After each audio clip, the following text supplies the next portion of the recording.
7 फेरों के बाद नई नवेली दुल्हन का पूरा परिवार की साथियों मौत हो गई। इस तरह की शादी की खुशियां मातम में बदल गई। खबर झारखंड के धनबाद की एक रिहायशी बिल्डिंग में लगी भीषण आग में एक परिवार के 15 लोगों की मौत हो गई। जिस परिवार में ये मौतें हुई है वहां शादी थी और इस अग्निकांड में दुल्हन की मां, दादा, चाची समेत कई रिश्तेदारों की मौत हो गई। ऐसे मुश्किल हालत में भी किसी की तरह पिता ने बेटी की शादी की रस्में पूरी की। जब दुल्हन को अपनी मां की मौत की खबर मिली तो उसने अंतिम दर्शन की इच्छा जाहिर की, जिसके बाद 7 फेरों के बाद दुल्हन की मां के अंतिम दर्शन के लिए मोर्चरी में ले जाया गया।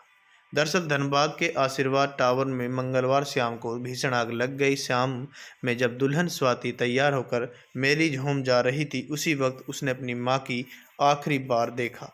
मां ने स्वाति से तैयार होकर बाद में आने की बात कही थी। इसी दौरान बिल्डिंग में आग लग गई और परिवार के 15 लोगों की मौत हो गई। शादी के दौरान स्वाति की बताया गया कि उसकी मां की अचानक तबीयत खराब हो गई, जिसकी वजह से वो नहीं आ पाई। इसके बाद जब 7 फेरे और शादी की सारी रस्में की हो गई, तब स्वाति को उसकी मां की मौत के बारे में बताया गया। इस पर स्वाति ने मां के अंतिम दर्शन की जिद की वजह से नई नवेली दुल्हन ससुराल जाने की बजाय अपनी मां को अंतिम विदाई देने के लिए अस्पताल के शवगृह पहुंची।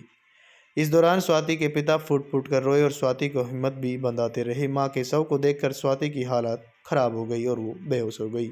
इस वक्त की सबसे बड़ी खबर। वीडियो को लाइक, कमेंट, शेयर करिएगा। Thank you.